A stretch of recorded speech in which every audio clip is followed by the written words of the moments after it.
NaMo अर्हन्ताणं NaMo सिद्धाणं NaMo आयर्याणं NaMo अध्यायाणं NaMo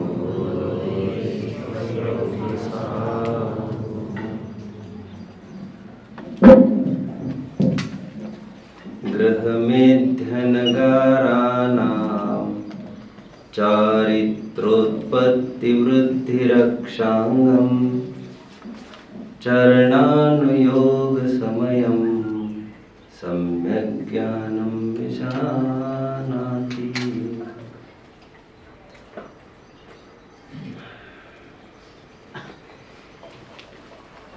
My dear researchers, शोधार्थियों, discoverers, खोजियों, आज तक हमने सुख की खोज के नाम पर काफी उठापटक की है, काफी उछल कूद की है, और फलस्वरूप हमारे हाथ में क्या आया है इसकी चर्चा करने की जरूरत नहीं है। प्रत्यक्ष किम प्रमाणम, वे ही ढाक के तीन पात हम वही खड़े पा रहे हैं जहां से हमने सफर चालू करने का विचार किया था। हमारी हालत उस नाविक से कम नहीं है जिसने सूर्यास्त के बाद नाव चलाना तो प्रारंभ किया, लेकिन सूर्योदय के बाद उसने पाया वो उसी किनारे पर था। दरअसल लंगर खोलना भूल गया था। जितना नुकीला और जितना पैना लंगर है, पेनिट्रेटेड इनसाइड, जितनी मोह की जड़ें नीचे फैली है, उतना ही मुश्किल काम होता है। असंभवत भवन में जी भर घूम चुका, कण कण को जी भर भर देखा, जी भर भर देखा। हमको पूरी सहूलियत मिली थी, जी भर के भोग लेना। ऐसा नहीं था कि 2-4 बार मिलेगा, लेकिन कणिका भी नहीं मिली है सुख की। ऐसे दावे किए जा रहे हैं भोगियों के द्वारा भी और योगियों के द्वारा भी। भव भव भटकते बहुत काल बीता, लेकिन आज फिर वही खड़ा है। अब क्या हो सकता है? लेकिन इस भटकन के बीच में किसी ने सलाह दी हमें, पाप मरातिर धर्मो बंधुर जीवस्य चेति निश्चिन्वन्। और ये भोगों का रास्ता जो तुमने अपनाया वो ठीक नहीं है। प्यास बुझाने के लिए समुद्र का पानी मत पी, क्वांटिटी पर मत जाओ, क्वालिटी पर जाओ। और फिर प्यास बुझती तो अभी तक बुझ जाती ना। हम पर शंका मत करो, ऐसे घूर घूर के हमारी तरफ मत देखो जैसे हम कोई अजनबी है। एक हितैषी की भांति तुम्हें अच्छी तार्किक तर्क संगत सलाह दी जा रही है। खारे पानी से नमक तो पानी चूसता है, सोचता है, भला उससे कैसे प्यास बुझ सकती थी तुम्हारी? Anyway, समन्वत्राचार्य देव फरमाते हैं, पाप अर्थात भोग हमारे शत्रु है और धर्म हमारे बंधु है, मित्र है। ये पहली बार हमें समझ में आया। पाप मरातिर धर्मो बंधुर जीवस्य चेति निश्चिन्वन्। आज से करीबन 1900 वर्ष पहले लिखा हुआ ये ग्रंथ है रत्नकरण शावकाचार्य। उसके समापन में आए हुए ये छंद है जिसे मैंने कभी मेरे विद्यार्थियों को नमोकार मंत्र के सब्स्टिट्यूट के रूप में इसे याद करने के लिए और गुनगुनाने के लिए ये छंद दिया था, उसमें से ये छंद था कि पाप हमारा शत्रु है और धर्म हमारा सच्चा साथी, चिररक्षक धर्म हमारा हो। और हम रिसर्चर्स तो है ही, शोधी खोजी तो हमें बना ही रहना चाहिए। जैसे ही हमें ख्याल में आया कि धर्म से सुख होता है, फिर क्या देखना था, तुरंत हमारी तैयारी हो गई, सहज स्वीकृति हो गई कि हम हमारा बचा हुआ जीवन अब धर्म में लगाएंगे। ये कहना जितना सरल है उतना जरूरी है धर्म की परिभाषा की गुत्थियां खुलना। राजा, ऐसे तो लाखों करोड़ों मर मिट रहे हैं। धर्म की परिभाषा, धर्म की परिभाषा, कुछ भी करने के पहले धर्म की परिभाषा समझो। ये मैं नहीं कह रहा हूं, मैं ये कह रहा हूं कुछ करना है कि नहीं, ये धर्म की परिभाषा समझने के बाद तय होगा। अर्थात धर्म की परिभाषा समझना ही करना है, करना और दूसरा कुछ भी नहीं होता। तू चेतन है, तुम्हारे हाथ चैतन्य है, परिणाम तुम्हारा कर्म है, ये मकान दुकान तुम्हारा कर्म नहीं है। ठीक है, जुनून हमारे ऊपर छा गया, हमने ठान जो ली थी कि मुझे सुखी तो होना है, पीछे तो नहीं हटूंगा। और आज एक नया विकल्प हमारे सामने खड़ा हुआ, धर्म से सुख होता है तो यही सही। तो धर्म के रूप में हमने एक एस कार्ड को, एक हुक्मी एक्के को खड़ा कर दिया, क्योंकि लो एम इज क्राइम, ये हमने सुना था। छोटा लक्ष्य अपराध है, बहुत बड़ा अपराध है, इसलिए धर्म के नाम पर ऊंची से ऊंची बोली किसकी छूटेगी? 28 मूल गुण का अखंडित पालन करने वाले मुनिराजों की। ठीक है, नो अदर चांस देन। अणुव्रत को कर दो एक तरफ, 11 प्रतिमाएं कर दो एक तरफ। यदि हम कुछ करेंगे, बोलिए, तो मुनि दीक्षा ही अंगीकार करेंगे। सच्चे सुख के उपासक जो थे हम, और ये भी पता चल गया था अभी कि भोगों से सुख नहीं है, धर्म से सुख है। और ये भी कहीं पढ़ रखा था कि धर्म और कुछ नहीं है, चारित्र ही धर्म है। और ये भी कहीं पढ़ रखा था कि चारित्र और कुछ नहीं है, मुनि दशा को चारित्र कहते हैं। फिर क्या था? धर्म के नाम पर फिर घर परिवार छोड़ दिया, दुनिया छोड़ दी, पराकाष्ठा सहिष्णुता की, सहनशीलता की परिसर उपसर्ग के बीच में स्वयं कूद पड़ा, चैलेंज दिया एक एक प्रतिकूलताओं को, एडवर्सिटीज को। और ध्यान रहे, एक भी प्रतिकूलता मुझे डिगा नहीं पाए, इसकी भी सावधानी रखी। But something went wrong, now फिर वही के वही। What's wrong, what's wrong? तो कहीं अचानक कुंद आचार्य देव मिले और उन्होंने एक सलाह दी। कहते, तुमने अपना ये भेष तो ओढ़ लिया है। ओढ़ लिया मतलब अंगीकार किया हमने पुरुषार्थ से। हाँ हाँ, एक ही बात है। जो तुमने तुम्हारी हालत ऐसी बना रखी है, हालत बना रखी है मतलब जो तुमने दीक्षा अंगीकार कर रखी है,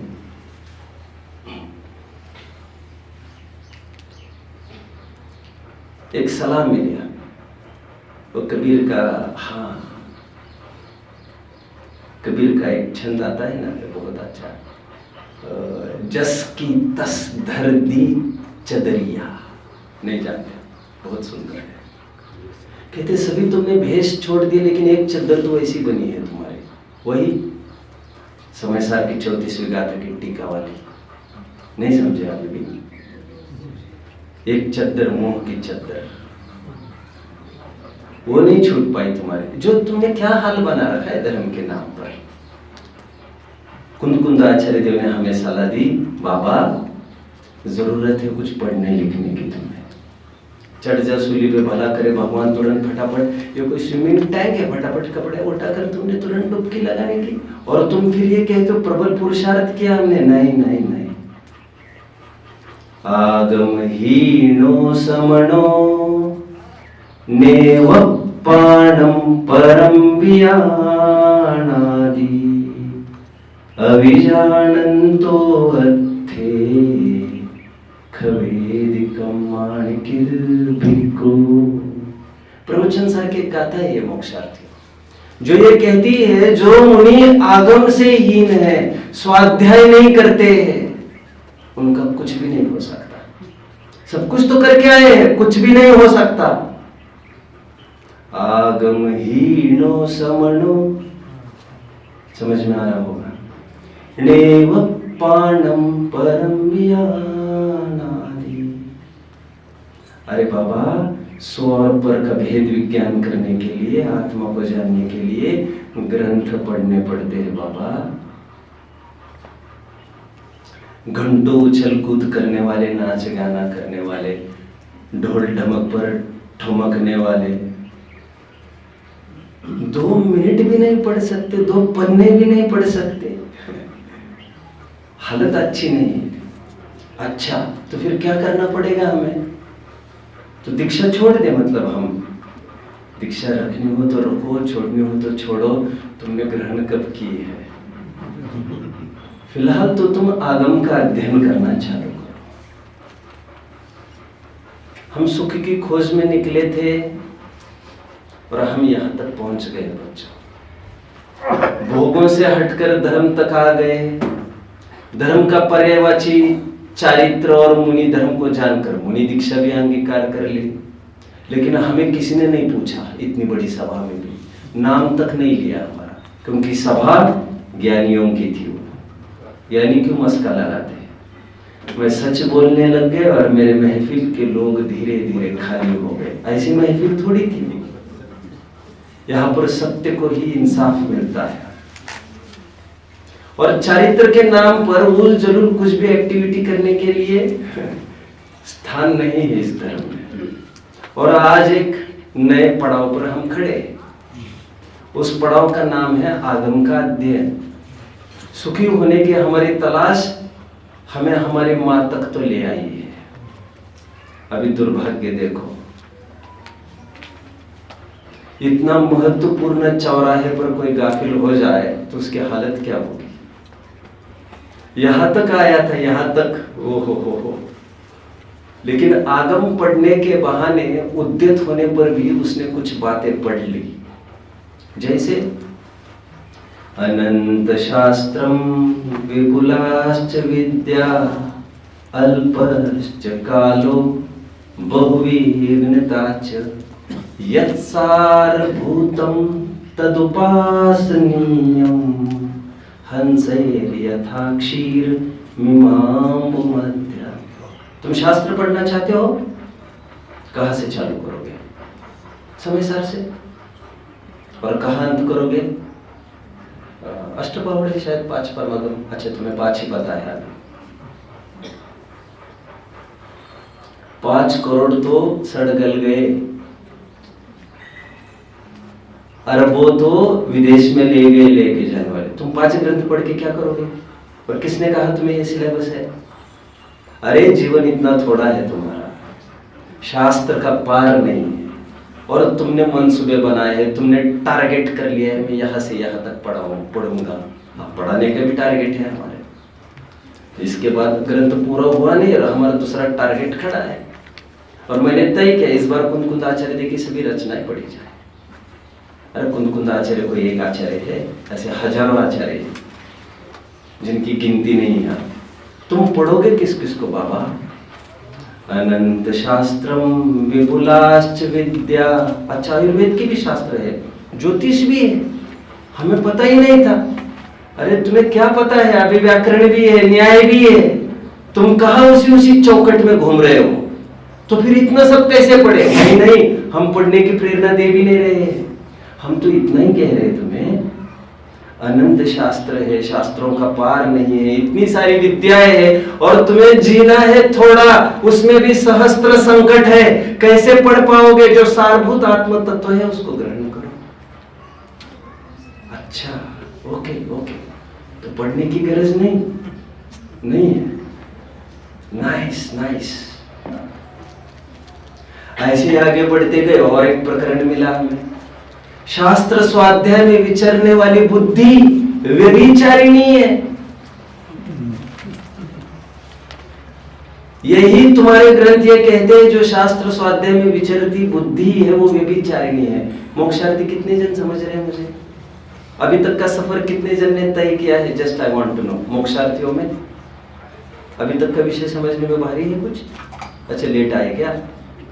फिर इसके लिए तो मैं कुछ नहीं कर सकता। समझ में आ रहा है विषय?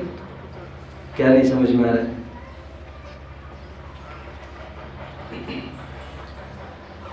ठीक है, कहाँ तक पहुंचा रहे हैं? एक कथन और भी मिल गया हमें। जो बुद्धि आत्म तत्व में लग सकती थी, उस बुद्धि को तुमने बर्बाद क्यों किया? कुछ पन्नों में क्यों सिमट कर रह गए तुम? अरे असीम तुम्हारी शक्ति है यार, असीम तुम्हारी प्रभुता है, विराट तुम हो। तुम्हारी विभुता इन कुछ पन्नों में नहीं उतर सकती। ये तो बस उन्होंने थोड़ा सा टाइम मिला था तो दे हैव स्क्रिबल्ड डाउन समथिंग, कुछ लिख दिया उन्होंने, खाली समय था उनके पास, इसीलिए ये भी कथन हमने पढ़ लिया तो हमें लगा ना बाबा, कौन उलझे इन ग्रंथों में, फिर पार पड़े ना पड़े। फिर बनारसी दास जी के कोर्ट में कभी गए, बनारसी दास जी यही प्रवचन में बोल रहे थे, या ही ते पक्षी, क्या ज्ञान गगन में उड़त है और या ही के विपक्षी जगजाल में उड़त है। इसी के पक्षधर, कौन से पक्षधर? आत्मा के ही पक्षधर जगजाल से बाहर निकल सकते हैं, और इसके विपक्षी रुलते हैं, बुरी तरह से रुलते हैं। इन सब कथनों को पढ़कर स्वाध्याय के प्रति रुचि जैसी होनी चाहिए थी, वो भी खत्म हो गई हमारी। तब शरण होगा कौन जब नाविक डुबो दे धार में। अरे जब रक्षक ही भक्षक होने लग जाए, जिनवानी जो तुम्हें बहुत से पार उतारने वाली थी, उस जिनवानी को पढ़ पढ़ के तुमने ये नोशन बना लिया, तुमने अपनी धारणा बना ली, स्वाध्याय पढ़कर कुछ नहीं होता है, एक आत्म तत्व को जाना। अभी बेड़ा पार कैसे होगा तुम्हारा? नहीं, ये भी तो ग्रंथों की ही बातें थी सब, और टोडरमल जी भी लिखते हैं कि प्रारंभिक, शायद 293 पेज, प्रारंभिक भूमिका में तो द्रव्य योग का अध्ययन करना चाहिए, तो बाकी के अध्ययनों से हमें क्या मतलब? मोक्षार्थियों, लक्ष्य को केंद्रित करिए, बी फोकस्ड। चरणान योग की आवश्यकता का आज मेरा प्रकरण है। आप सोच रहे होंगे प्रकरण किस दिशा में जा रहा है, इसलिए चरणान योग की मुख्यता का ही मंगलाचरण मैंने किया था। चरणान योग के ग्रंथों को पढ़ने की आवश्यकता क्या है, प्रकरण वो चल रहा है हमारा। एक तो भोगों से हटकर धर्म में आए, धर्म के नाम पर क्रियाकांड में उलझ गए, वहां से आगम मुश्किल से पढ़ने आए तो वहां पर भी कुछ ऐसा लगा कि अध्यात्म ही पढ़ना चाहिए और कुछ पढ़ने से काम नहीं बनता। और अध्यात्म का विषय वस्तु आप सब जानते हैं बच्चों, अध्यात्म का नायक शुद्ध जीव है। वह शुद्ध जीव जो कटता गलता नहीं है, ना कुछ करता है, ना कुछ करने की गरज है, ना शरीर की कोई क्रिया करता है, ना ही राग द्वेष करता है, ना ही जन्मता है, ना ही मरता है। कुछ इतिहास ही नहीं है उसका, कुछ भी नहीं बोला जा सकता। नेति नेति, जैसा तुम सोच रहे हो ऐसा कुछ भी नहीं है। समय सार का नायक शुद्ध जीव है, शुद्ध जीव। न विहोदिय पमत्तो न पमत्तो जान गोधुजो भावो एवं भणन्ति शुद्धम रसमरूपम गंधम अवत्तम छेदना गुणम सत्तम जानलिंग गहनम जीवमणि तिष्ठ संठानम। अधिक क्या, आत्मा को शब्दों के द्वारा भी बयान नहीं किया जा सकता। बयान किया जाता तो उसको कान से भी ग्रहण किया जाता होता, लेकिन ऐसा नहीं है। जो इंद्रियों के द्वारा दिया जाता है वो इंद्रियों के द्वारा ग्रहण भी हो सकता है, और जो इंद्रियों के द्वारा ग्रहण नहीं हो सकता वो इंद्रियों के द्वारा दिया नहीं जा सकता। कोशिश है, कोशिश असफल।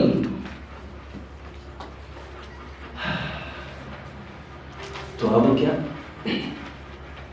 रुचि के नाम पर, कुछ पढ़ने के नाम पर हमें सीमित आध्यात्मिक ग्रंथों की रुचि होने लग गई, और खतरा इससे ज्यादा मंडराने लग गए बच्चों। जैसे मैंने कल रात में भी कहा था, डॉक्टर ने तो समझदारी से दवा दी थी, लेकिन साथ में यह भी कहा था तुम्हें, जाते जाते उस स्टोर से एंटीबायोटिक्स जरूर ले जाना। हमने अपनी डेढ़ अकल चलाई और कहा क्या होता है, दवा तो मूल यही है, काय के लिए पैसा खर्च करना, मूल दवा तो यही है ना। 10 बार डॉक्टर को भी पूछ चुके थे, डॉक्टर भी तसल्ली से बता दिया था, और वो भी ये कह रहा था लेकिन कोई रिएक्शन ना कर जाए, मैं ज्यादा मेडिकल साइंस का ज्ञाता नहीं हूँ।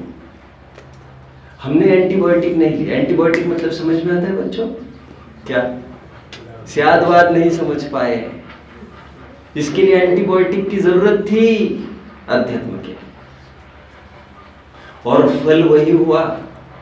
फिर हम नए रूप से भोगों की ओर बढ़ गए।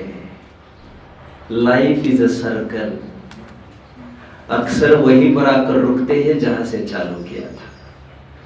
Generally we end where we had started. Life is a circle. फिर हम भोगों के पास आ गए, जिस भोगों को धिक्कारा था प्रारंभ में, आज अध्यात्म की बदौलत फिर इन्हीं भोगों को हम गले लगाने लग गए, और हमारे पास काफी आधार भी हमने एकत्रित कर रखे हैं। मैंने मेरे काफी अनुभव शेयर किए हैं। वैसे ही किसी को पूछ रहा हूं मैं, आपको समझ में आ रहा है मैं जो कह रहा हूं प्रकरण? किसी को कठिनाई भाषित हो रही है? आप थोड़े फोकस्ड बने रहिए, मुझे थोड़ा टाइम दीजिए। मैं जानता हूं ये आपको सब नया लग रहा होगा, लेकिन आप भी चलते रहिए जैसा मैं चलता रह रहा हूं। लेकिन मैं जानता हूं टाइम लगेगा, शायद आप नहीं जानते होंगे। This is a part of our process.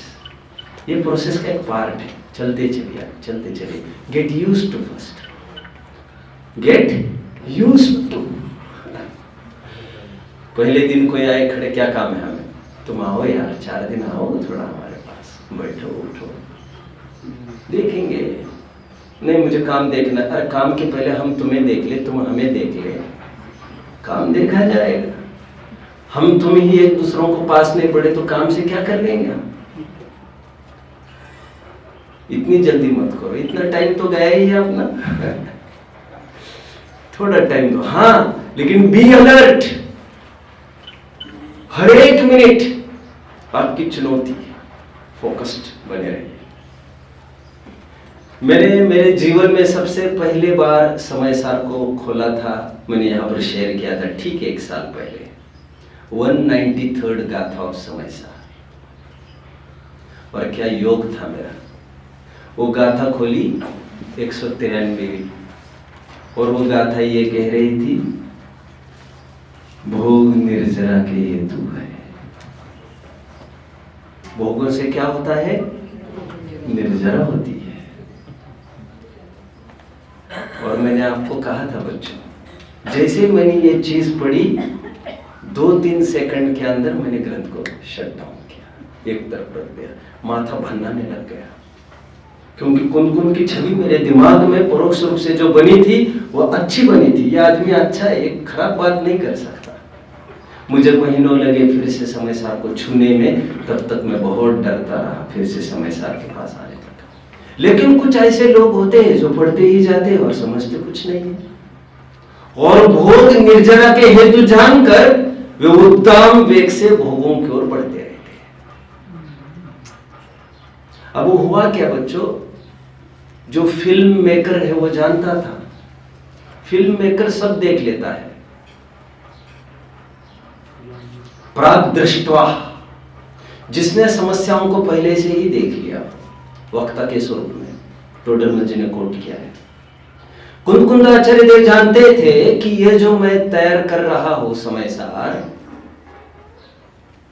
उसमें रिस्क भी है, लेकिन रिस्क के डर से हाई रिटर्न्स को छोड़ते नहीं है लोग। हायर रिस्क हायर रिटर्न्स, सीधा रिलेशन है। जो जितनी रिस्क लेगा उसकी झोली में उतनी चीज मिलेगी। ये सर्वपरिचित न्याय है। रिस्क मतलब हमारे पास कुछ भी नहीं रखे, चश्मा भी नहीं, कुछ नहीं, केवल पीछे कमंडल। जरूरी नहीं ये भी तुम्हारे साथ सदा काल बने रहेंगे। सब छोड़ना। No gains without pains. राज्य क्या मिलने वाला है तुम जानते हो? आंख उठाकर देखो ऊपर। No gains without pains, no rains, no rainbows without rains, and no thrones without thorns. कुछ खोए बिना कुछ पाया नहीं जा सकता। जो जितना देगा उसको उतना मिलेगा, सीधा रूल है, और देने से बढ़ता है। ठीक है।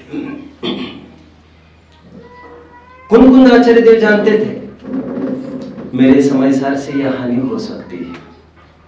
एक डिस्क्लेमर भी डाल दिया पांचवी गाथा में। आज तक एक भी आध्यात्मिक ग्रंथ ऐसा मेरे देखने में नहीं है।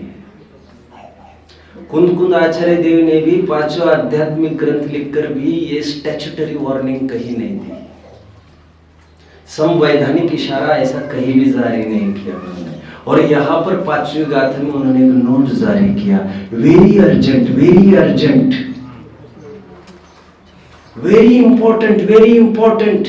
व्हाट? जो मैं दिखा रहा हूं वही देखना, आसपास नहीं देखना। वही मतलब, अरे ये कोई पेड़ पर बैठा तोता भी नहीं था जो अर्जुन को दिखाया जा रहा था। जो आंखें देखनी तुम्हें, भटकने के बहुत अवसर थे, तो कुंद आचार्य देव ने इतना ही कहा, छल को ग्रहण मत करना। जदिदाये जपमानम चुपके छलम न घेतम। समय सार जैसे ग्रंथ में ही एक नोट है, और किसी भी ग्रंथ में नोट नहीं। चरणान योग के ग्रंथों में कोई नोट्स होती भी नहीं है। चरणान योग के पाठक दूसरों को नोट्स बांटते रहते, उनको नोट की गरज ही नहीं है। और आध्यात्मिक ग्रंथ में इकलौता ग्रंथ है जहां पर नोट जारी किया कुंद आचार्य देव। कितने माइंडेड पर्सन होंगे, प्राग दृष्टा, जिन्होंने देख लिया 2000 वर्ष के बाद क्या होगा। 2000 वर्ष का काल सरकता गया, 1000 वर्ष के बाद का सिनेरियो देखो ना। कुंद आचार्य देव के 1000 वर्ष बाद, आज से 1000 वर्ष पहले, अमृतचंद्र आचार्य देव के हाथ में माइक आ गया, हाथ में कलम आ गई। अभी तक प्रवचन कुंद आचार्य देव के चल रहे थे। कुंद आचार्य देव ने कहा, now my follower Amritchandra will take over. मेरे शिष्य Amritchandra, he is able enough, समृद्ध है वे मेरी कलम को आगे बढ़ाए। साथिया अमृते पूर्या, वे आगे बढ़ाए इस बात को। अमृतचंद्र आचार्य देव के हाथ में जैसे ही कलम आई, उनका ध्यान आकर्षित हुआ पांचवी गाथा की ओर, चुपके जे छलम न घेतम। ये अध्यात्म कहीं ऐसा ना हो, परोसना अमृत चाहते हैं और मर जाए आदमी। ऐसा हो सकता है? देखने में है कहीं?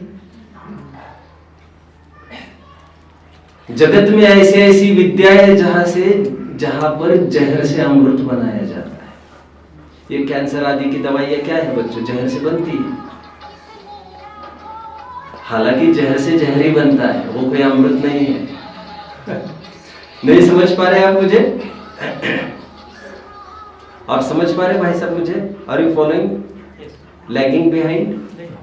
इन पेस आपको मैं कह सकता हूं कि जहां पर मुझे लग रहा है I should stress upon, please आप मुझे बताइए।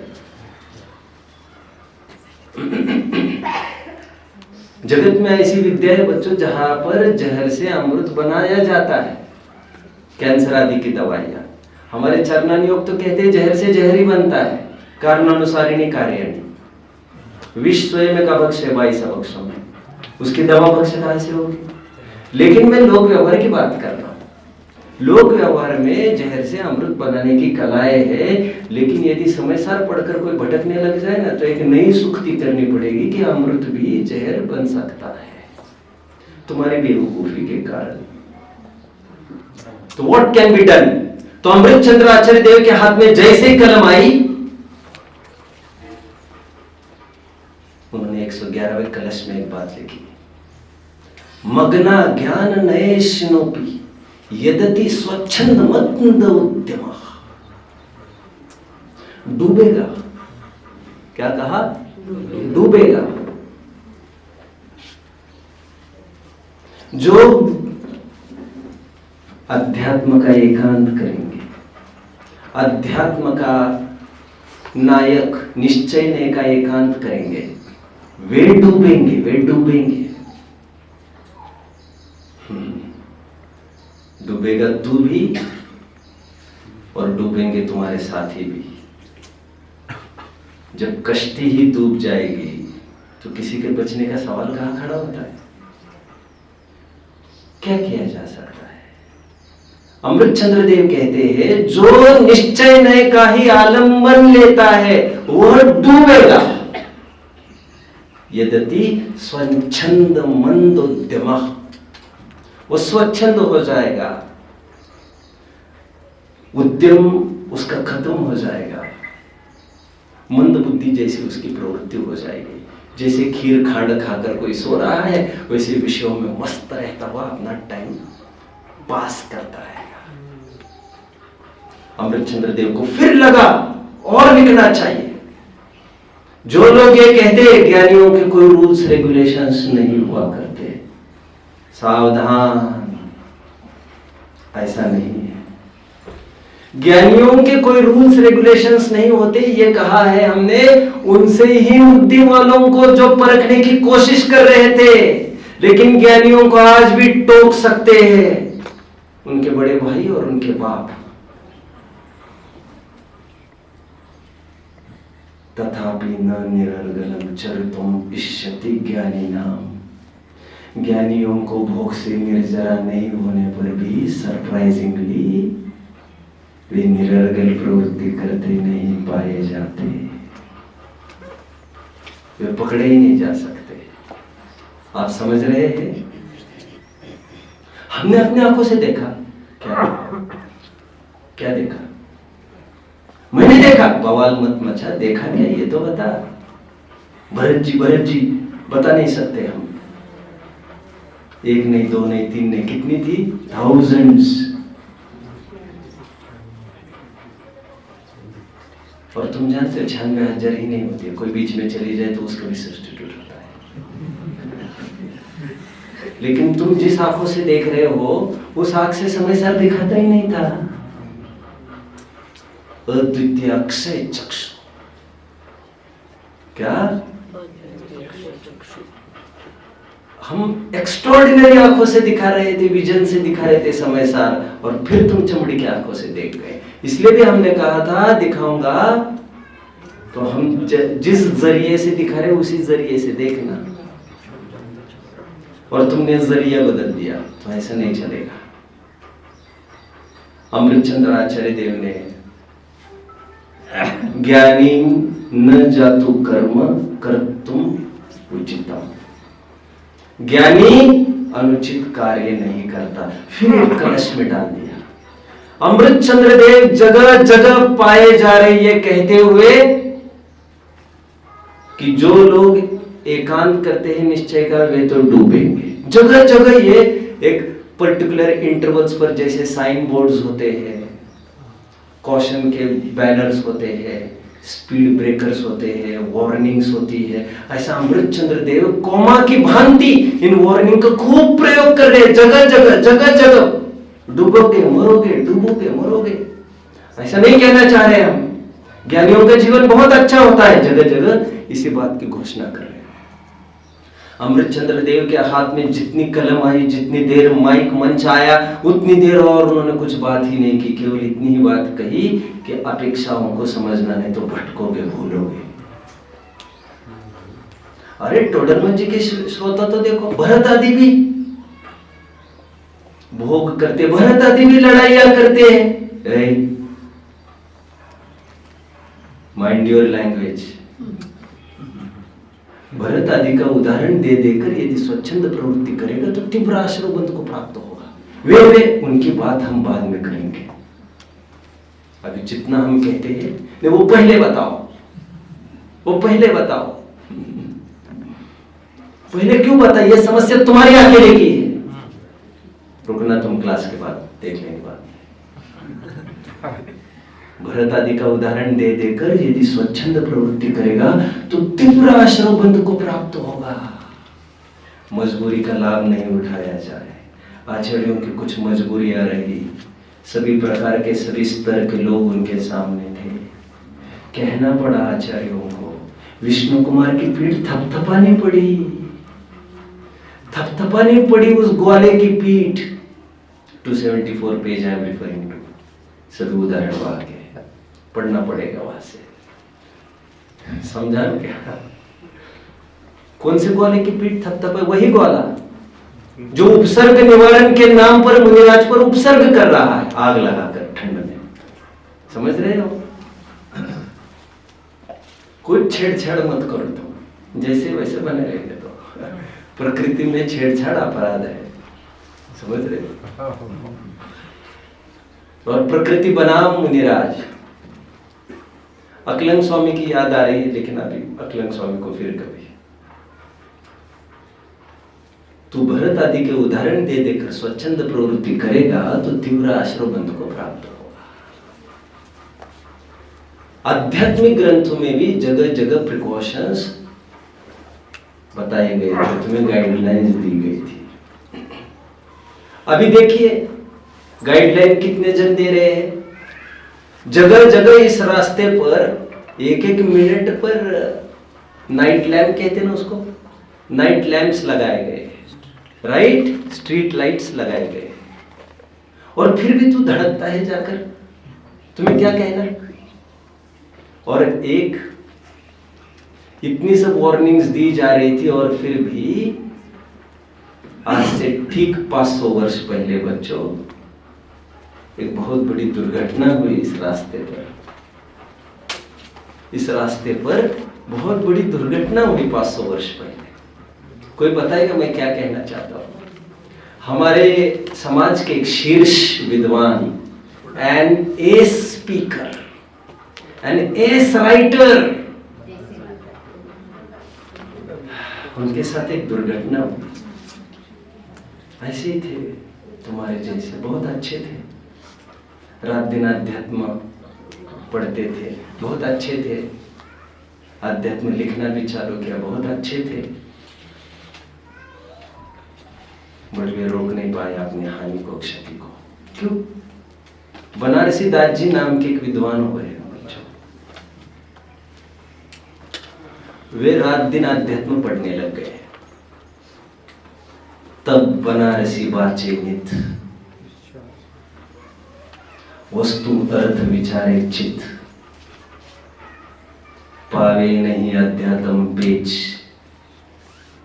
माने सब क्रिया हेच, करने को रस मिटी गयो, भयो ना आत्म स्वाद। वही बनारसी की दशा जैसे ऊंटन को पात। कितने जन समझ रहे हो मुझे? मोक्षार्थियों बाहरी जा रहे हैं। बनारसी दास जी पर अध्यात्म का जब जुनून चढ़ा तब की मैं बात कर रहा हूं। तब उनकी क्या हालत हुई थी ये उन्होंने बहुत बाद में लिखी है, अर्धकथनक नाम के ऑटोबायोग्राफी में। और कहते तब मेरी हालत यह हुई, मैं रात दिन अध्यात्म पढ़ने लग गया। तो अच्छा है ना, बुरा क्या है? तब बनारसी बाचे नित, वस्तु अर्थ विचारे चित्त, पावे नहीं अध्यात्म पेच, माने सब क्रिया हेच। यार 1920 होता है यार, इसमें मीन में मत निकाला करो, इतना ठीक है। माने सब क्रिया हेच, करने को रस मिटी गयो, भयो न आत्म स्वाद। न यहां के रहे न वहां के रहे, धोबी का कुत्ता आखिर प्यासा ही मर जाएगा शायद। ये तो भ्रष्टा, ये तो भ्रष्टा। बड़ी मुश्किल से तुम्हें धर्म करने की भावना हुई थी यार। तुम जानते हो, तुम जो अध्ययन करने लग गए हो, 200-200 करोड़ों नहीं अरबों में से एक हद को कभी रुचि होती है इसी। और तुम यहां पर आकर तुमने क्या कर दिया यार, क्या कर दिया ये? तब शरण होगा कौन, जब नाविक डुबो दे धार में। बनारसी दास जी भटक गए बच्चों, और हालत कैसी हुई कह रहे उनकी, भई बनारसी की दशा जैसो उंटन को पाद। उंटन को पाद समझते हो? ऊंट का पैर देखा है किसी ने? चलो और बैक फुट पर आता, ऊंट कितने जन ने देखा है? थोड़ा जानते हैं तो एक उल्लास होता है अंदर से, फिर खत्म होता है। Let's start from easier thing. ऊंट को देखा है आपने, ऊंट के पैर को देखना कभी तसल्ली से। प्रकृति बहुत बड़ी शिक्षक है, इसके सामने पुस्तकें कोई काम नहीं करती। पुस्तकें इन्हीं को देखकर तो लिखी गई है। उसका पैर मांसल होता है, फ्लेशी, देखा है किसी ने? एंड देयरफॉर उसे एक प्रॉब्लम आता है, जब भी वो पैर रखता है वो फर्म पकड़ नहीं बना सकता अपनी, तुरंत उसको थोड़ा अंदाज लेकर पैर रखना पड़ता है। और तो और चलना उसको टार के रोड पर भी नहीं है, ऐसी मिट्टी के स्थान पर फिर तो और हालत खराब है उसकी, समझ रहे हैं? और मेरी हालत ठीक ऊंट के पैर जैसी हो गई बनारसी दास जी के। कभी कहीं ढुलक गया, कभी कहीं ढुलक गया, कभी कहीं ढुलक गया। और हद तो ये कर दी, भगवान के मंदिरों में और भगवान के सामने हम नंगे घूमने लगे, 4-5 दोस्त।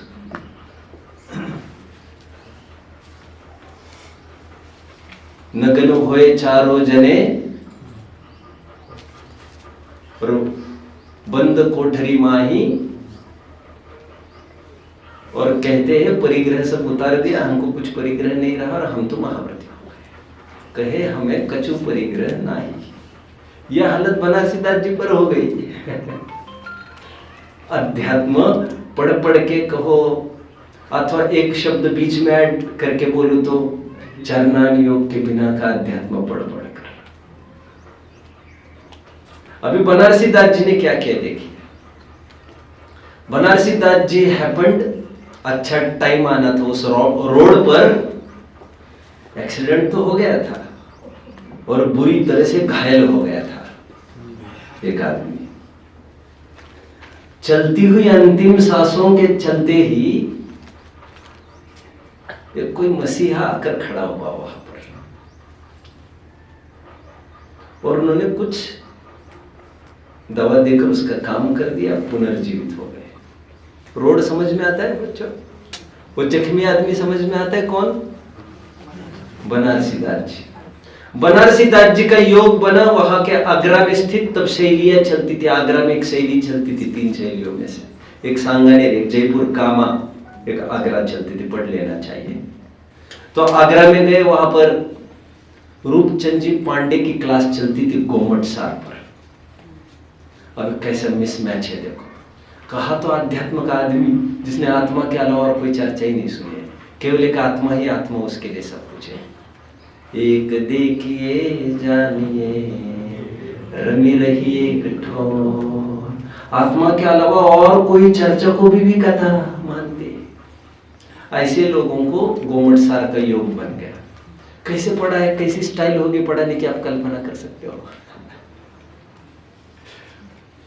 गेटिंग कितनी आर्ट से पढ़ाते होंगे, कितनी प्रोफिशिएंसी से पढ़ाते होंगे कि अध्यात्म के एकांति को रस हो गया गोमट सार का। अब गोमट सार पढ़ते पढ़ते उनको ख्याल में आ गया उनका स्टेटस वे कहां खड़े हैं।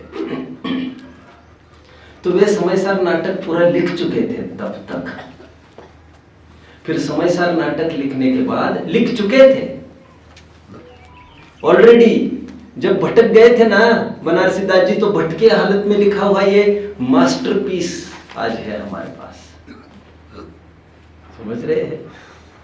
जिनको हम पूछते हैं नाटक समय सार को, वो नाटक समय सार बनारसी दास जी के निश्चयाभासी हालत में लिखा गया हुआ ग्रंथ है। तो उनको लगा कि अरे यार, मैं कंसेप्ट मेरे क्लियर नहीं थे। एक बार से फिर से उसका प्रूफ रीडिंग होना जरूरी है। प्रूफ रीडिंग तो छपने के पहले होता है, ये तो छप गई सब फिर भी। लेकिन उन्होंने पाया इसमें कुछ भी त्रुटि नहीं थी। त्रुटि इसीलिए नहीं थी क्योंकि वे कहते हैं पांडे राजमल जिन धर्मी, नाटक समय सार के मर्मी। मैंने अपनी आंखें लगाई नहीं कहते, मैंने तो ऊपर देखता था समय सार कलश टीका और नीचे नोट करता था। अच्छा है अपनी अकल नहीं घुसाई मैंने। आपको इतनी ही आज्ञा है, जब जिनवानी पर आप काम करो तो जितना ऊपर है उतना ही लिखना। जितनी डेढ़ अकल है वो फुटनोट में डाल दो तुम्हारी, तो लोगों को पढ़ना हो तो पढ़ेंगे, नहीं तो नहीं पढ़ेंगे। ये भी कह रहा हूं मैं, समझ रहे हैं? और इससे केवल तुम्हारे विचार ख्याल में आएंगे, आचार्यों के नहीं। हो सकता है तुम्हारे विचार भी उनके साथ जुड़ जाए, हो सकता है, पूरी संभावना है, संभावना है। भगवती आराधना में आर्यिकाओं के नग्नता की बात आई। मरण के समाधि के समय वे नग्न हो सकती है क्या आर्यिकाएं? भगवती आराधना हाँ कह रहे थे। सदा सुखदास जी को ट्रांसलेट करते समय कुछ अखर गई बात तो उन्होंने फुटनोट में डाल दिया। छोटा मुंह बड़ी बात कहकर एक बहुत ही बड़ी बात कह दी। समझ रहे हैं? यह संभव नहीं है ऐसा। ठीक है बच्चों, तो बनारसी दास जी ने क्या किया देखिए। चरणानुयोग का पढ़ना कितना जरूरी है। वैसे मुझे जो विषय मांगा गया है मेरे से, वो 10 दिन चरणानुयोग का ही मांगा गया है। एक समय में 10 लक्षणी लूंगा और एक समय चरणानुयोग के विविध पहलुओं को खोलने की कोशिश करूंगा। आज मैं पूरा जोर इसी में लगा रहा हूं, यह सिद्ध करने के लिए कि चरणानुयोग का अध्ययन कितना जरूरी है, कितना जरूरी है। बनारसी दास जी तब तक पूरा समय सार नाटक लिख चुके थे। लिखने के बाद उनको लगा एक बार रिव्यू होना चाहिए इसका, फिर से चेक करना जरूरी है मुझे। क्योंकि गली गली मोहल्ले मोहल्ले में फिल्म के गीत जैसे लोग गाते हैं, वैसे समय सार के गीत गुनगुनाए जाते थे समय सार नाटक के। और जिन्होंने समय सार नाटक तसल्ली से पढ़ा है वो समय सार को बहुत नहीं पढ़ सकता। समझ रहे हैं बात को? जिसको मस्ती में झूमना है, समय सार नाटक कितनी अद्भुत चीज है वे जानते हैं। तो उन्होंने उसी समय सार नाटक को लिख कर उसमें अपेंडिक्स के रूप में एक अधिकार जोड़ा। कौन सा अधिकार जोड़ा मालूम? चतुर्दश गुणस्थान अधिकार, चतुर्दश गुणस्थान द्वार। ग्रंथ कौन सा चल रहा है? समय सार। और समय सार तो ये कहता था कि किसी गुणस्थान रूप है ही नहीं, वो इतना क्यों मस्का लगाने को बैठे गुणस्थान तो वो कब एक अध्याय दे देगा उसको, एक प्रवचन उसको कौन पकड़ने वाला है? समझ रहे? लेकिन हुआ यूं उन्होंने अपेंडिक्स के रूप में बहुत महत्वपूर्ण नोट के रूप में एक अधिकार जोड़ दिया, चतुर्दश गुणस्थान अधिकार। ये मूल समय सार नाटक में था नहीं, उनके परिस्थिति देखकर, गरज देखकर नए एडिशन में उन्होंने इसे ऐड कर दिया। और ऐड ऐसा ही नहीं किया, चतुर्दश गुणस्थान के में स्वरूप समझाते समय उनको ये भी कहना जरूरी लगा कि कौन से गुणस्थान में कैसे एक्टिविटी होती है और कैसे एक्टिविटी होना चाहिए। और आज लिटरली रियली मैं भी फील करता हूँ इस बात को, जो जैनियों का लाइफस्टाइल है वो काफी कोलैप्स हो गया है। लोग कहते ही है आकर, बहुत कोलैप्स हो गया है। और उसका एक ही कारण है, हमारा उनके बीच में उठना बैठना, और दूसरा कुछ नहीं। एंड बाय सम वे और द अदर हम इन्फ्लुएंस होते जा रहे हैं, मेजॉरिटी विंस। समझ रहे हैं? जो जितना सबल होगा वो उतना असर कर पाएगा। चारुदत्त ने अपना असर वेश्या पर छोड़ दिया। क्या कहा? चारुदत्त ने अपना मार्क वेश्या पर छोड़ दिया। अरे कुछ समझ भी रहे हो जो कह रहा कि नहीं? अरे वेश्या सेवन करने के लिए गई चारुदत्त, और हमें लगता है अरे यार इनको समझ में आना चाहिए, ऐसा तो नहीं करना चाहिए। हम भी कभी उस गली से गुजरते नहीं हैं और थिएटर के अंदर घुस गए। अरे भैया उनको घुसाया गया है, घुसाया गया है। तुम्हारे पास इतनी ही फिल्म है, हमारे पास पहले की भी 5 मिनट की फिल्म है। हमारे पास आना, हम दिखाएंगे तुम्हें। और तुम्हारे पास आगे के 5 मिनट की भी फिल्म नहीं है, that is missing, and that is the climax of the film. क्या क्लाइमैक्स हो सकता है इसके वेश्या के पास जाकर? जब बाहर आएंगे तो अकेला नहीं आने वाला है वो, दोनों जन साथ दिखेंगे। अब जानते हो बच्चों, बाद में वसंत सेना ने आर्य का दीक्षा ली थी। That is what I am trying to tell you. Vasantsena वेश्या ने बाद में आर्य का दीक्षा ली थी। हाँ, मन की उदारता तो देखो। जब चारुदत्त घर पर लौट के आए तब बाप मर गया था, लेकिन सुबह का भोला शाम को लौट आए। अभी भी शाम ही है, अभी भी शाम ही है। शाम को लौट के आए तो उसे भूला नहीं कहते। जब चारुदत्त घर पर लौट के आया, अकेला नहीं आया था, उसको भी लेके आया था वसंत सेना को। मतलब वेश्या जैसे वो उसे समझता नहीं था। है किसी की ताकत। Getting me? फॉलोइंग? इन पेस? इन पेस और नॉट? और चारुदत्त के घर वालों ने स्वागत किया।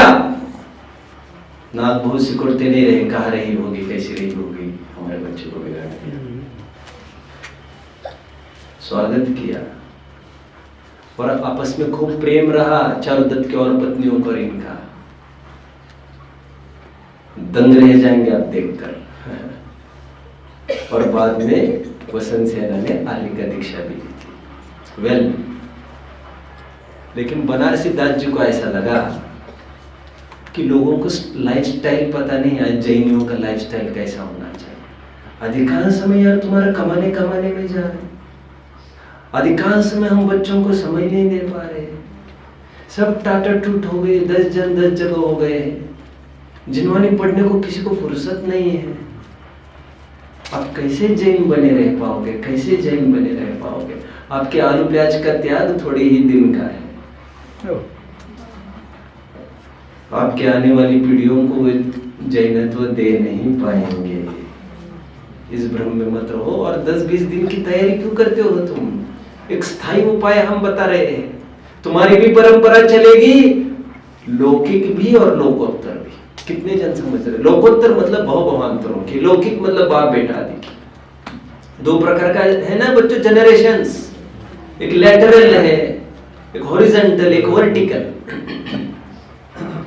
तो बनारसी दास जी ने जब चतुर्दश गुणस्थान अधिकार लिखा तो उसमें उन्होंने कौन से गुणस्थान में क्या एक्टिविटी होनी चाहिए किसी की, जैसे हमें लगता है, फॉर एग्जाम्पल मैं एक पत्ता खोलता हूं, जैसे मैं बाहर से प्रेस, लॉन्ड्री से प्रेस करने में क्या दिक्कत है, पैसा हमारा है।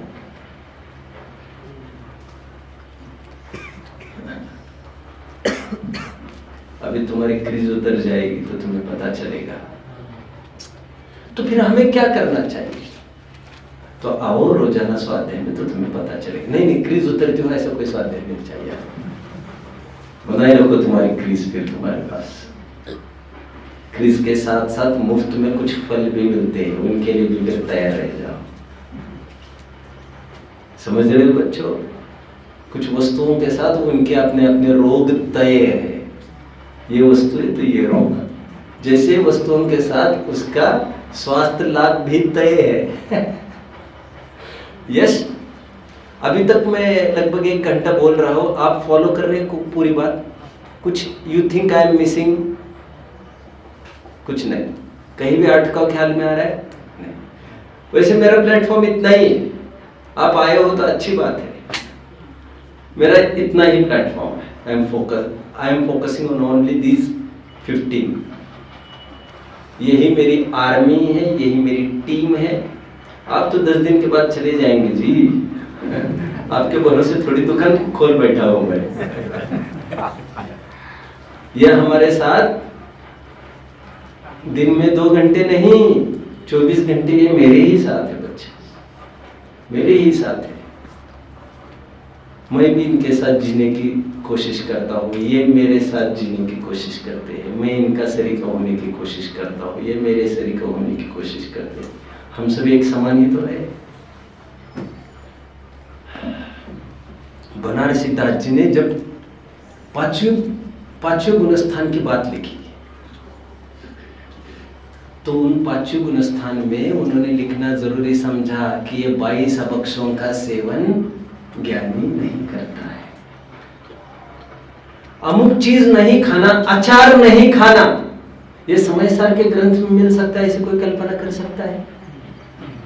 अरे जहां बात ये आती है, खाते हैं कि नहीं खाते हैं पता ही नहीं है, पीते हैं कि नहीं पीते हैं पता ही नहीं है, जहां पर ये बातें चल रही है वहां पर क्या खाना क्या नहीं खाना, और जब पीने की बात आई है तो शराब पीने की बात आई और तो और इस रूप में आई है, शराब पीने पर नशा नहीं चढ़ती, इस रूप में आई। पढ़ा है किसी ने समय सार तो खूब मजा आता, आपको इतना मजा आता उछलते। If I am not wrong, you are from Mumbai, मैं नाम भूल रहा हूँ, मेहुल भैया के भाई हुआ। आप तो पकड़ रहे होंगे मेरी एक एक बात कि कुछ मिस आउट हो रही है। ठीक है,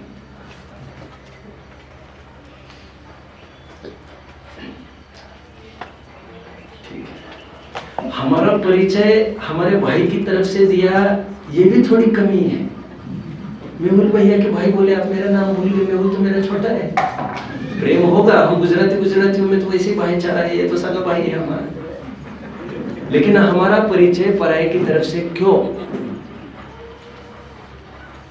इतनी तड़पन अध्यात्म में होने लग जाए ना तो काम बन जाए। हमारा परिचय परद्रव्य की तरफ से क्यों? क्या अपराध किया है हमने? हमने तुमको सिद्धत्व के स्थान पर बिठा दिया यार, और तुम हमको प्रमत्त कह रहे हो। मत करो ना ऐसा, ठीक है? बनारसी दास जी ने समय सार ग्रंथ में यह लिखा, अचार नहीं खाना, मुरब्बा नहीं खाना, उदुम्बर फल का सेवन नहीं करना। 5 उदुम्बर फल के नाम वहां पर लिख दिए। ओला घोल बड़ा ऐसा छंद है, 385 पेज खोल के देख लेना समय सार नाटक का, आपको सीधा छंद मिल जाएगा। इतना भी काम मैं कर रहा हूँ, गूगल पर सर्च करने में टाइम लगेगा, और इंटरनेट फेल होगा तो क्या करोगे?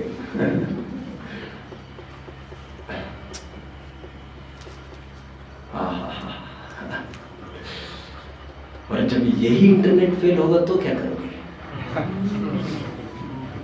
तो जब तक चल रहा है तब तक क्यों नहीं सदुपयोग करते? फिर गोते खाने लग जाएगा। ऐसा ही होता है ना आर्यन, क्या करता है? इंटरनेट चला जाने पर गोते खाने लगता है, गोल गोल गोल गोल, तुम्हें भी घुमाता है, तुम भी घूमते रहते हो बेवकूफ के माथे। फटाफट चैनल भी नहीं बदलते, ना एक तरफ कर देते, उसको आजमाते रहते हैं।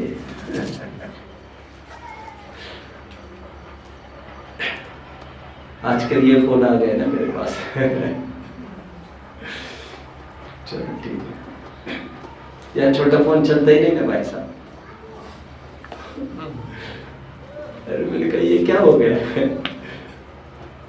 मैं तो I was trying to get rid of छोटा phone also, but that didn't work here when I came here. That doesn't work. ठीक है, शायद संदेशा अच्छा था, छोड़ दे इसको। मैंने संदेशों को अनसुना कर दिया। चलो, बनारसी दास जी ने समयसार नाटक ग्रंथ में लिखा क्या खाना चाहिए क्या नहीं खाना चाहिए, क्योंकि उनको लगा समयसार पढ़कर भटकने की संभावना, जैसे मैं भटका हूं वैसे औरों पर ये ना गुजरे। और वे बनारसी दास जी कौन, जो अध्यात्म में पारंगत थे, उनके सामने भी ये नोटिफिकेशंस आए थे, सावधान रहना सावधान रहना। उन्होंने उसे इग्नोर किया, फिर फंस गए। और उसके बाद भी फंसते आ रहे। टोडरमल जी के सामने भी ऐसे जीव है, इसलिए टोडरमल जी को कहना पड़ रहा है भरतदास जी के उदाहरण दे देकर स्वच्छंद प्रवृत्ति नहीं करना, नहीं तो तीव्र आश्रम को प्राप्त होगा। इस प्रकार मेरा कहने का इतना ही मोटो है, अध्यात्म के साथ साथ आपको चरणान्योग के ग्रंथ जरूर पढ़ना चाहिए।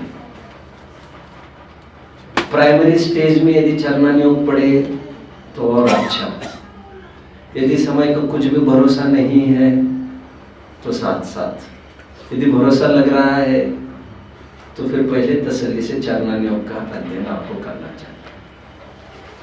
आज के सेशन में मैंने केवल इतनी कहने की कोशिश की है, चरणान्योग का अध्ययन किस प्रकार हमारे जीवन में आवश्यक है।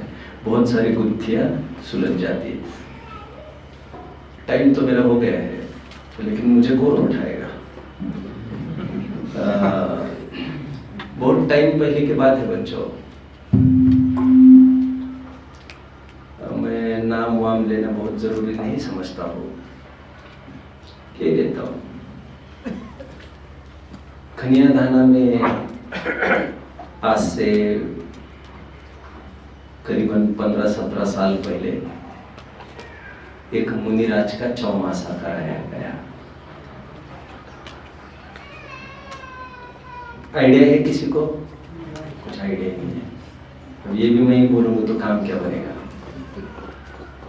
पूरी अपनी मुमुक्ष समाज आहारदान आदि में लग गई, पूरी ही चली गई। मुझे इतनी छटपटाहट हुई, इतनी छटपटाहट हुई, क्योंकि I was the speaker there. और बड़े बड़े विद्वानों के प्रभाव में तब मैं छोटा माना जाता था। आज मैं क्या माना जाता ये मुझे नहीं पता, तब तो छोटा ही माना जाता था। बड़े बड़े विद्वानों के प्रभाव में सब ग्रहित मिथ्या तो चलता रहा, मैं एक तरफ समाज एक तरफ। इसी में मजा है बच्चों, जब हम एक तरफ हो जाते तो मजा रहता है, हमारी प्राइवेसी बनी रहती है उसमें, हमारे साथ कोई नहीं रहो, ये अच्छा रहता है। तो कुछ बातें आगे चलने लग गई। तो एक दिन मैं बच्चों को ये पढ़ा रहा था कि मुनिराज कभी भी उंगली और दांत का स्पर्श नहीं होता। वहां की बात कर रहा हूँ। मुनिराज के दांतों का और उनकी उंगली का कभी भी स्पर्श नहीं होता। तो उसको लेकर थोड़ा बखेड़ा खड़ा हो गया। किसी ने मुझे ये कहने की कोशिश की कि आपको ऐसा नहीं पढ़ाना चाहिए, बच्चे गुमराह होते आदि आदि। तो मैं पीछे हटने वालों में से नहीं हूँ। मैंने कहा मैं आगम ही पढ़ाता हूँ। उन्होंने कहा हम भी 15-20 साल आगम पढ़ते हो गए, तुमने ऐसे क्या पढ़ लिया। एक 10 मिनट में मैं अपनी संपत्ति लेके आया, लॉकर खोल कर उनके सामने रख दी। मूल गाथा मूलाचार की। वे बार बार उस गाथा को आगे पीछे देखते रहे, एडिशन देखते रहे, कोई धोखा तो नहीं, कहीं कुछ तो नहीं, कोई बात तो नहीं। और वहां पर साफ लिखा था उंगली और दांत का स्पर्श नहीं कर सकते। उन्होंने मुनि महाराज को ये कह दिया। अब उन्होंने मेरे से, बड़े विद्वानों ने और उस महाराज ने भी मेरे से अपील की हमारे में जो कमियां हैं वो हमें दिखाए तो हम उसमें सुधार करेंगे। अब तुम में सुधार करोगे कि हमारा बिगाड़ करोगे? मैं इसका कहाँ रुकने वाला था। तो मैंने इतना ही मैसेज भेजा था, आपको पढ़ना हो तो आप कपड़े पहन कर आना, मैं पढ़ाऊंगा आपको। एक बात, मेरी यूनिफॉर्म है वो लेकिन शायद तुम बर्दाश्त नहीं करोगे। एक बात। दूसरी बात, तब वे निरंतर समय सार का ही अध्ययन करते कराते थे और इसी के बलबूते पर मुमुक्षु समाज को उन्होंने अपना मार्केट बना लिया था। तो मैंने ये कहा था कभी कभार समय सार को गौण करके कभी कभार मूलाचार आदि आदि पढ़ लेना चाहिए। हम कहाँ खड़े हैं ये समझने के लिए अच्छे रहते हैं ये प्रकरण समझ में आता है बच्चों। हम कहाँ खड़े हैं ये निरंतर पेश में रहने के लिए आपको रत्नकरण शावकाचार आदि ग्रंथों जैसा अध्ययन आपको निरंतर बनाए रखना चाहिए, क्योंकि यह जीव निरंतर शिथिल होता है। पंचम काल का जीव, कोई भरोसा नहीं उसका। To keep ourselves awakened, refreshed, हमें चरणायुग के ग्रंथों का अध्ययन करना चाहिए। वो किसी को कोई डाउट होगा तो पूछ सकते हैं। वैसे 1 घंटा 5 मिनट हो गए हैं, किसी को कोई डाउट हो तो पूछ सकते हैं। मेरे बाद कुछ सेशन है भैया? ठीक, खुला प्रश्न, कोई भी कुछ भी पूछे।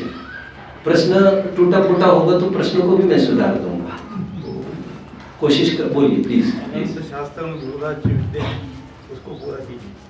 अनंत शास्त्रम विपुलाश्च विद्या अल्पश्च कालो बहुविघ्नता च यत्सारभूतं तदुपासनीयम् हंसेर्मध्ये क्षीरमिमामुमध्यात्। जिस प्रकार हंस अस्वैन, एक राजहंस, एक तो कहीं भी चोंच मारता नहीं है। राजपुरुषों का लक्षण तो देखो, कहीं भी चोंच नहीं मारते। कितना गजब है। 2-3 मिनट चलेंगे ना अभी। मेरे पाले में गेंद आ गई है।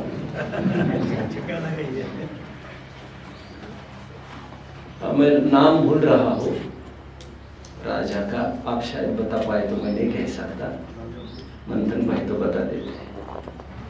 अभिज्ञान शाकुंतल नाम का एक महाकाव्य है कालिदास का, मुझे ज्यादा ख्याल में नहीं है ये सब बातें। एक बार एक राजा को जंगल में भटकते भटकते शिकार करते हुए एक लड़की पर दिल आ गया।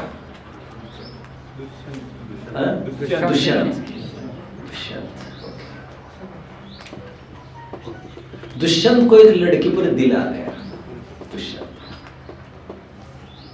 अभी जब बात हुई तो ये पता चला ये लड़की तो हल्की जाति की है। सी द कॉन्फिडेंस देखो। अभी जब शादी होने का प्रसंग आया तो बोलिए तो हल्की जाति की है, और ऊंची जाति वाला हल्की जाति वालों से शादी नहीं करता। शादी तो वैसे ही बर्बादी है। मैं ये नहीं कह रहा हूं बर्बाद हो जाएगा, वो तो ज्यादा बर्बादी है और कम बर्बादी का फर्क है। तो सुनो, जब शादी का प्रसंग बना तो दुष्यंत का एक डायलॉग विचारणीय है। दुष्यंत बोला, मेरा दिल यदि किसी पर आया है तो वो लड़की खराब हो नहीं सकती, मेरी निगाहें बिगड़ नहीं सकती। और जब आजमाया गया तो ये पता चला वो बाप उसका सही बाप था ही नहीं, वो क्षत्रिय ही की थी लड़की। वो बचपन से उसको पाला था जो लड़की भी नहीं जानती थी। मेरी नजर ऐसी कभी नहीं बिगड़ सकती जो अवस्तु पर आकर ठहर जाए, ये हो नहीं सकता ऐसा। मैंने लड़की को देखकर नहीं, मेरी नजर को देखकर यह दावा किया है। ओह कितना विश्वास, धन्य धन्य, क्या गजब क्या गजब। फिर मैं तो क्या कह रहा था, हंस एक तो कहीं भी चोंच मारता नहीं है, एक ही जगह चोंच लगाता है, और जहां लगाता है वहां पर भी मतलब की ही बात निकालता है। दूध में निकालने पर भी बाकी के फोक तत्व तो बाजू में, तुम तो जो रबड़ी वबड़ी ओट कर बनाते रहते हो, ओटते रहेगा तुम। पोषक तत्व बर्बाद करके। लेकिन हंस की चोंच पोषक तत्व का अपने आप खींच लेती है। हंस जिस प्रकार सारभूत वस्तु एक्सट्रैक्ट कर लेता है दूध के इतने भंडार में से, ठीक उसी प्रकार जिन शासन का इतना बड़ा भंडार है, हमारी उम्र कम है, इस कम उम्र में भी इतनी सारी समस्याएं क्या क्या पड़ेंगे। इसलिए जितना मतलब का है, उपचार से कहो तो आध्यात्मिक शास्त्र उसी को पढ़ो, और परमार्थ से कहो तो मतलब का एक आत्म तत्व ही है, उसी को जानो। जो जान दी अपानम सो जान दी जिनशासनम सवम। समझ रहे हो बच्चों? जो आत्मा को देख लेता है संपूर्ण जिनशासन को देख लेता है। क्लियर हो गया होगा? याद करना है, शायद आपको ऐसा लग रहा है मुझे, मेरे से बाद में ले सकते हैं आप। ठीक है, चलो और बोलो। किसी का कोई डाउट? कौन सा ग्रंथ पढ़ना चाहिए? चरणानियोग का सर्वप्रथम। चरणानियोग का ग्रंथ कौन सा सर्वप्रथम पढ़ना चाहिए? रत्नकरण शावकाचार्य इज वेल। रत्नकरण शावकाचार्य को आम जन सदा सुखदास जी की टीका पढ़ते हैं, एक भी जन नहीं होगा यहाँ पर जिसने प्रभात चंद्र की पढ़ी होगी। आपने पढ़ी है प्रभात चंद्र? अच्छा अच्छा अच्छा, दैट इज ज्वेल। यदि प्रभात चंद्र आचार्य देव की भी टीका पढ़ी जाए तो उसमें से इतना माल निकाला है मैंने। ठीक है, तो रत्नकरण शावकाचार्य अच्छा ग्रंथ है, उसको पढ़ा जा सकता है, उसकी दोनों टीकाओं के साथ पढ़े। पुरुषार्थ सिद्धि उपाय भी अपने पर्टिकुलर प्रकरण के लिए बेस्ट है। उसमें एक्चुअली अध्यात्म की टच है, दैट कैन ऑल्सो डू। लेकिन हमें टोटली व्यवहार प्रधान चरणानियोग चाहिए, तो ये ग्रंथ है। पुरुषार्थ सिद्धि उपाय तो है ही। चलो और कुछ, किसी का कुछ बात हो तो बताओ। भरत चक्रवर्ती हाँ और तुष्माश भिन्न हाँ मुनि हाँ और अपने कई ऐसे मुनि है जो मैं नाम में याद नहीं आ रहा, ऐसे लोगों का जो मार्ग है वो आजकल विद्वान अपने ज्ञान से पहुंच सकते क्या? हम तो ज्ञानी नहीं पहुंच सकते, फिर भी उनका जो आप ऋषि बोले, पार्डन अगेन, तो ध्यान वहाँ तक पहुँच सकता है क्या उनको समझने की? उनको समझने के लिए साहित्य ही जरिया है बस, और कल्पना एक जरिया है। आत्मा कोई रूपी वस्तु तो है नहीं, उनका पुरुषार्थ और उनकी स्थिरता देखी जा सकती नहीं। ग्रंथों ने हमको पता है स्थिर तो हो सकते हैं, हमने बहुमान लाकर जो देख सकते हो यहाँ देख सकते हैं, यहाँ पर ऐसा आजमा सकते हैं।